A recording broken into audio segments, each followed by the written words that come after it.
From Studio 3 at Buzz TV, it's The Horse's Mouth with Tom McManus.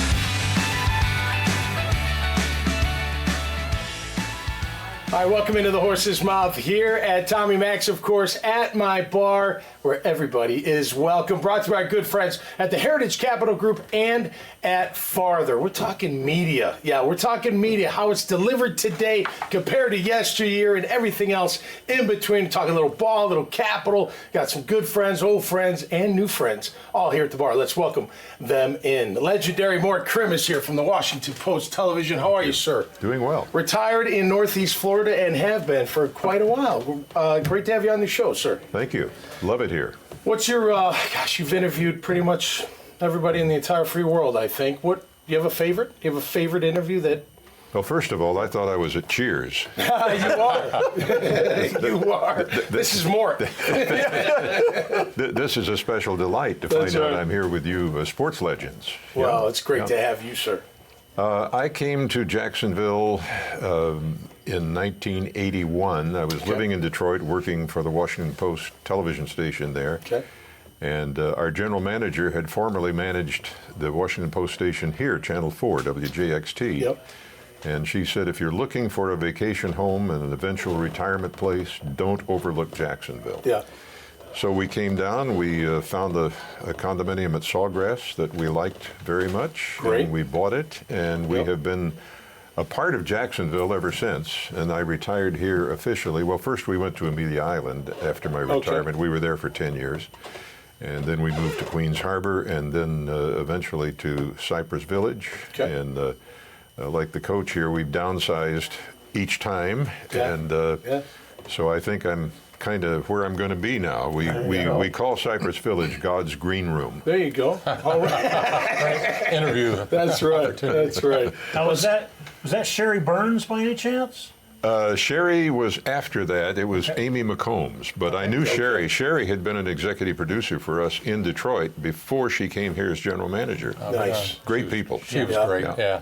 What do you miss the most? I asked you about your favorite interview, but forget that. What do you miss the most about your your career? Well, it's going to sound like a cliche, but it's true. I miss the people. Okay. Somebody asked me, do you miss being on television? No. I enjoyed that career. It was a wonderful career. Yep. And I certainly liked my work. But what I've missed mostly are the people that I worked with. Okay.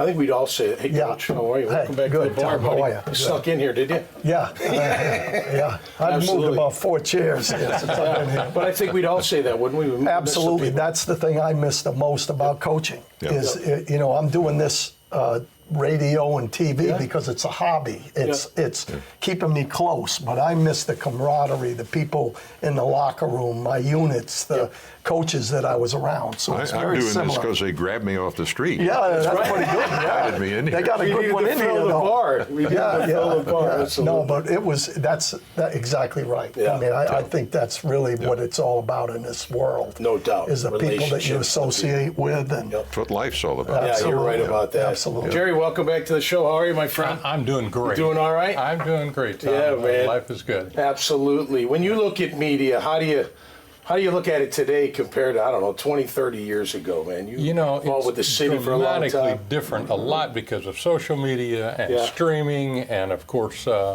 incredible numbers of cable outlets with points of view that are different than others. Yeah. It's a very different world today. It is. Really You got to be on your toes. 30 years ago, 20 years ago, it was a kind media. I don't see it as a very kind No. media today. No. Yeah. Everybody's looking for an angle. Well, except to- for Sam Donaldson. That's right. Yeah, that is true. That is true. We'll get into that. David, how are you, my friend? Tommy, good to see What's you. the latest at Tab Jacksonville? Tell us the good news.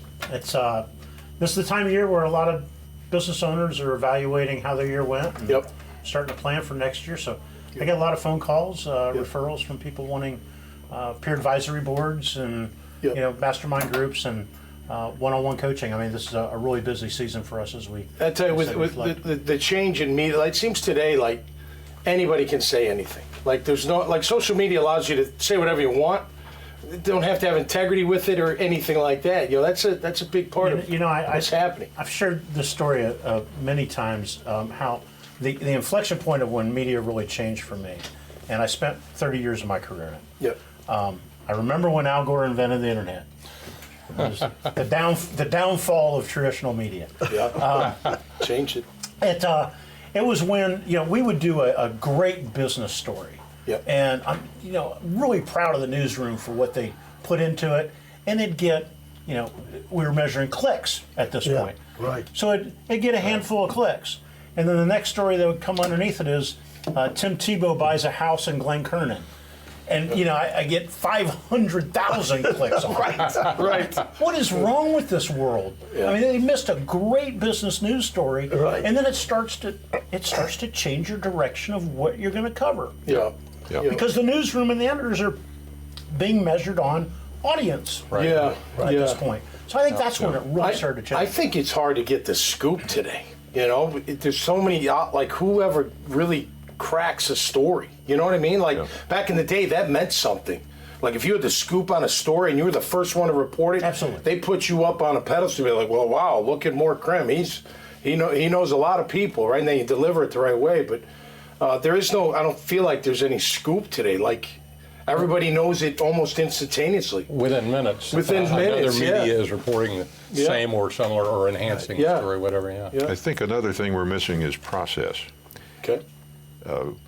I hate to sound like an old curmudgeon looking back at the good old days, because a lot of what went on 50 years ago was not good, Yeah. and we certainly made a lot of progress in human relationships and between the races and all of that. But I think we have lost something in the news business called process. And when I was working in the TV newsroom, a reporter would go out, cover a story, come back with the video, sit in an editing booth with an editor, Right. write a script. Yep.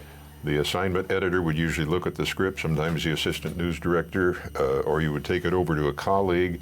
You went through this process of vetting what you were going to report. Right. Now you send somebody out with a telephone camera or anywhere in the world, Yep. and they're live. And there is no process, Right. and No, I know. so It's you have to get it interesting. right the first time. Right.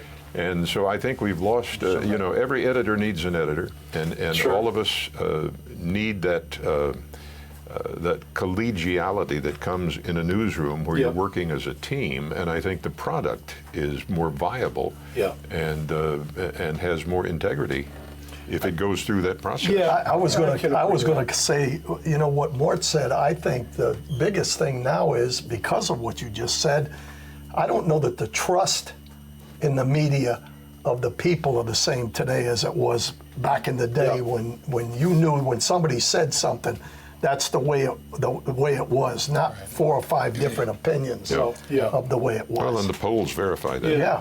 Well, and then now it's how many likes you get. That Yeah. gives you the Yeah. the credibility. Right. Look, the good side of it is it used to be hard to get into the news. Right? It wasn't like as many opportunities. Today, you can almost create your own opportunity. But you better do it with some integrity or you're going to be wiped out pretty quick, right? I mean, you Well, can. and I think there's a perception easier. that anybody can be a reporter. Yeah. That's kind of like saying anybody can be a brain surgeon. Okay. Anybody can be a pro football player. right. To be a good journalist, it requires, first of all, integrity. Yeah. If you're going to do it right. Right. But you also need some training. And I think there's sort of a democratization of media that allows anybody with a cell phone to be a reporter. Agreed. No, I But know. having I a know what you're saying. stethoscope doesn't make you a doctor. No, right. And having a cell Play one on phone TV. doesn't make you a Yeah. reporter. No, right. I totally agree with that as far as that goes. But if you do it the right way, right, and go through your there's got to be a happy medium somewhere. And not everybody can be a reporter. But let's be honest, journalism. That it's a word lack- seems dead. Like, it's a isn't lack it of story. personality now? It's like personalities over real journalism. It's the lack of multiple sourcing. It was a rule for That's true. most of my Good career point. that Good point, Dave. unless we had 2 to 3 sources, Good point. we're talking about economic development or something, unless we get Jerry as well as Andre or whoever, the story didn't run. You're Now, single source stories are the norm.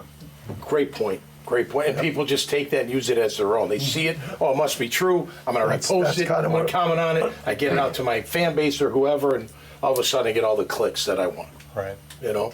So true. That's a big difference, I think. You know, but can you find the happy medium?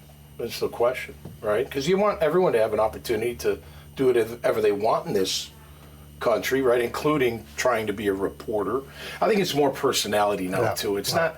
Like, if Sam Kavaris, our good friend, was sitting here, he'd be like, man, there's no real true broadcasters anymore. There's no real true journalists anymore. You know, like you said, you would, you know, you get multiple people that said, yeah, that's true, you know, to back up your story. I don't know. You know, I don't know if that'll ever come back. Hasn't gone too far. You know, I've seen the pendulum swing. Sure. In my time, I'm sure you've seen it swing both directions several times. You know, is it too far to save now? Yeah, I don't know. I mean, it's not going away. Yeah. But it's how much will a change stay in place as opposed to swing back a little bit? I don't know. Well, I think truth matters. yeah. I agree. And 100%. I think we need to be encouraging young people today. The methods of distribution, the methods of process have definitely changed and will continue to change. Yep. And we'll continue to have new challenges like AI, which is going to be and it already is, but will be an increasing challenge to try to find truth. Yep. I tell people, they say, well, how can I find the facts in today's media garbage pile, you know, because there's so much coming at us from... It's hard to and I said, you know, everybody has got to be, each person has got to be their own editor these days. And you have to, it's hard work to search out. Where can you find the sources, both in print and on television? Yep. You can do it, but it takes some vetting on your part as an individual to decide, okay, I know this is propaganda.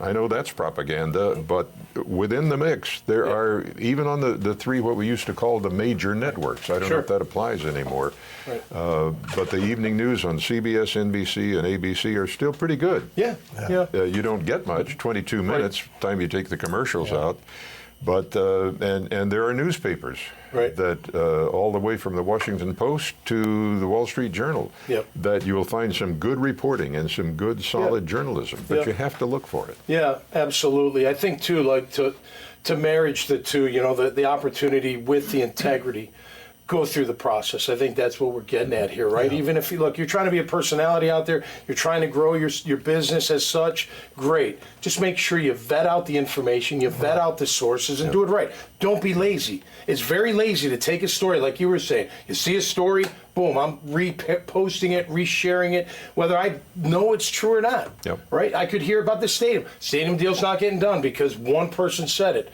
And then next thing you know, someone puts it out on the internet and it goes like crazy, like stadium's not getting done. And I'm the worst. I'm the worst at that. My wife gets after me all the time because if I see something, I say, hey, did you see what, you know, she said, well, where did you get that from? You know, I mean, she kind of keeps me at home in that. But the other side of that, if I may, because I remember when I was playing with the Jags, there would be writers that would write about our team, and we'd be reading the article going, we don't feel that. Where'd you get that? Like, who told you that? Like, there's no rift in our locker room. There's no this, there's no that. But people that would read it would believe it. They'd be like, oh, like when Coughlin, towards the end of his first tenure here, he lost the team.